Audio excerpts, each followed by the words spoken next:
केडिया जुड़ गए हैं, उनसे जानते हैं कि इस समय इनका क्या व्यू है। सुशील, गुड मॉर्निंग।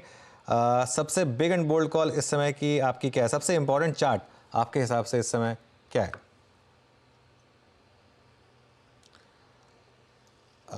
सुशील सॉरी, शायद आप म्यूट पर हैं।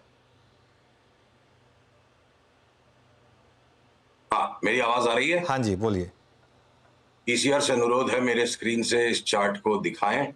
ये देखिए, यूएस 10 ईयर बॉन्ड यील्ड की चार्ट को मैं सबसे महत्वपूर्ण मानता हूं इस वक्त, क्योंकि एक तरफ जहां बड़े एंटिसिपेशंस बन गए थे, मल्टीपल रेट कट्स आएंगे, एक्सपेक्टेशंस टोन डाउन हो गए, और मुझे लगता है फेड बाजार को फ्रस्ट्रेट करने की तैयारी में है। ये डेली डेली ग्राफ है नियर यील्ड का। अगले अगले 2-3 दिन कोई हल्का डिप दे दे तो दे दे, उसके बाद मुझे लगता है कत्लेआम मचा देगी ये चार्ट।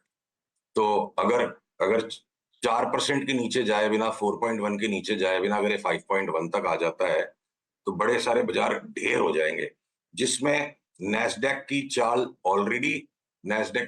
ऑलरेडी आप देखोगे रिवर्सल दे चुकी है। देखो, ये अप एंड लाइन लेटेस्ट चला गया। Any minor rebound in Nasdaq will be a sell, क्योंकि एनवीडिया ने बड़ा रिवर्सल दे दिया है।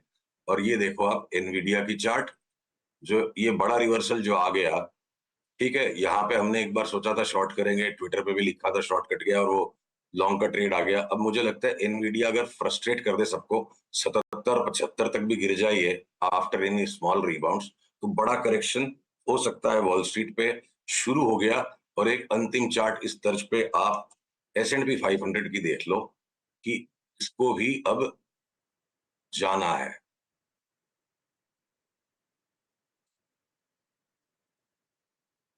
S&P की चार्ट चलो नहीं आ रही, S&P को लेकर आप यूएस इंडिसेस पे सीरियस करेक्शन शुरू हो गया है।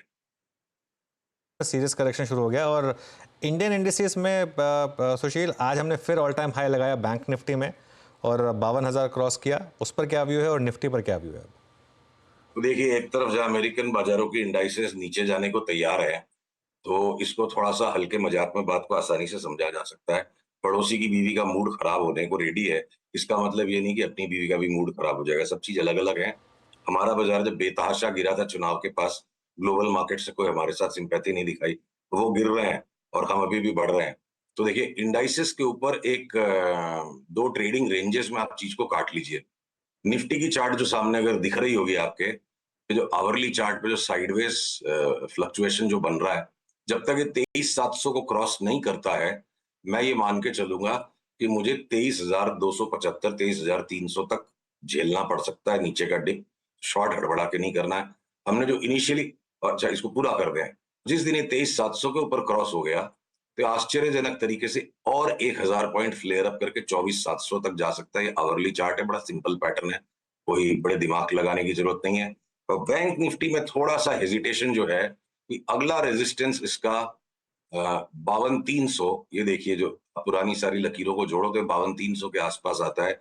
लेटेस्ट अप ट्रेंड लाइन को तोड़ चुका है, पर उसके बावजूद भी ये नए हाई की तरफ लपक रहा है। बैंक निफ्टी में निफ्टी के बनिस्पत कुछ कमजोरी दिखती है, मोमेंटम भी देखिए डाइवर्जेंट है।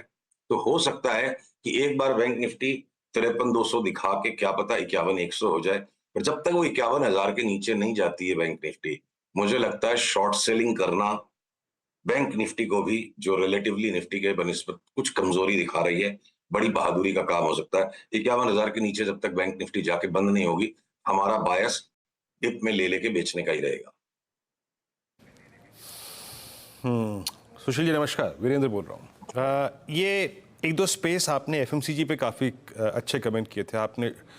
जो एग्री कमोडिटीज़ पे बलरामपुर चीनी पे टिप्पणी करी थी काफ़ी हद तक, आपने मिड कैप आईटी पे टिप्पणी की थी लास्ट जब इंट्रोडक्शन था। अभी यहाँ पर आप क्या क्या चेस कर रहे हैं अपने, और या फिर अपने जो आपके सब्सक्राइबर्स हैं, आपके इन्वेस्टर्स हैं, उनको आपने राय दी है?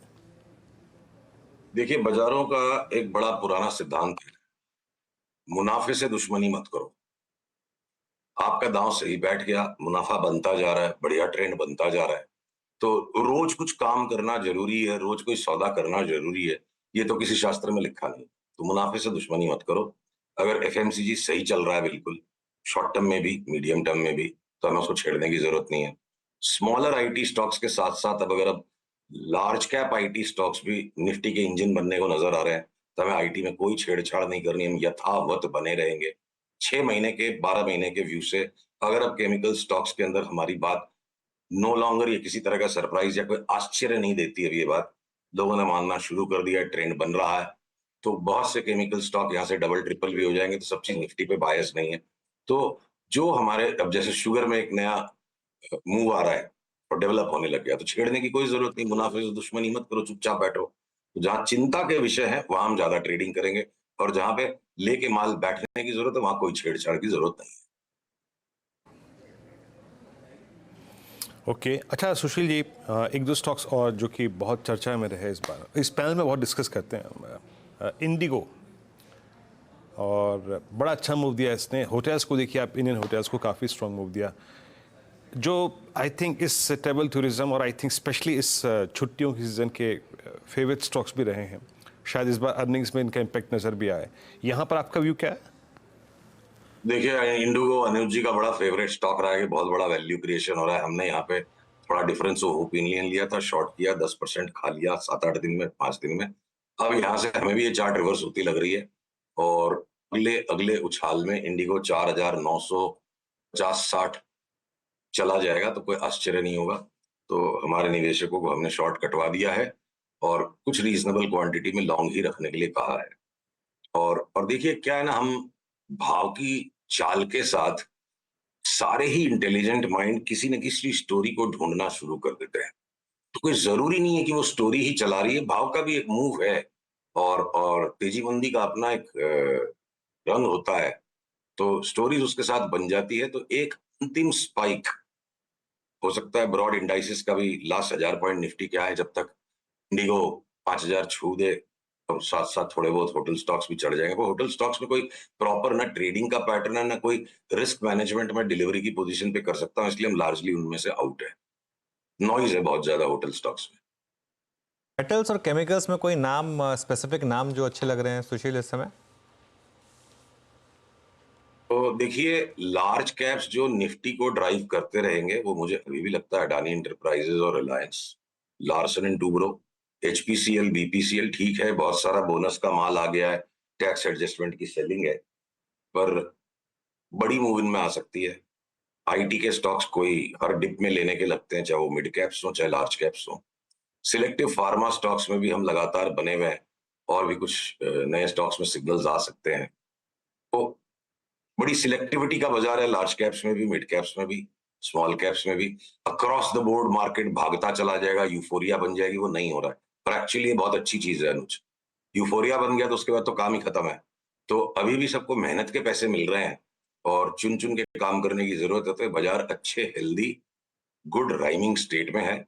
मेहनत करने वालों को पैसे मिलेंगे, दिमाग लगाने वालों को पैसे मिलेंगे, भेड़ चाल के पैसे अभी भी बाजार में नहीं। ओके, कोई शॉर्टिंग आइडिया इस समय सुशील? हाँ जी, कोई shorting idea? Time to time देखिए 10-12% के शॉर्ट्स मिल जाते हैं, और सबके बस का एक काम नहीं है। तो अब जैसे हिंडाल्को की चार्ट अब ट्रेंड लाइन तोड़ के ऊपर रिबाउंड में है, और जेएसडब्ल्यू स्टील भी बिल्कुल डिस्ट्रीब्यूटिव मोड में, तो जरा सा कहीं बाजार में करेक्शन सेटिंग करेगा तो हम मेटल्स के स्टॉक्स को पहले बेचने भागेंगे। और टाटा मोटर्स ने जो भी 3-4-5 साल में लोगों ने 15 बैगर 20 बैगर मलाई खा ली, और ट्रेडिंग का स्टॉक है, तो टाटा मोटर्स का भी शॉर्ट टर्म ट्रेंड कमजोर है। ये time to time short sell करके 10-12% कमा लेना, या बहुत बड़ा सबका पोर्टफोलियो होता है ट्रेडिंग की, तो बुक छोटी ही रख पाएंगे लोग, तो भाई कुछ हेज हो जाए उस हिसाब से भी कुछ शॉर्ट्स बीच बीच में मिलेंगे। पर ब्रॉडली अभी भी बाजार कोई ब्रॉडली शॉर्ट सेल कर करके पैसे कमाए वैसा बाजार है नहीं। मतलब किसी के हाथ में खुजली है तो थोड़ा शॉर्ट सेलिंग खोज लो, या भाई बाकी जगह पोजीशंस बहुत है तो दो चार आइटम बेच लो। तो ब्रॉड शॉर्ट सेलर्स का मार्केट अभी भी नहीं है।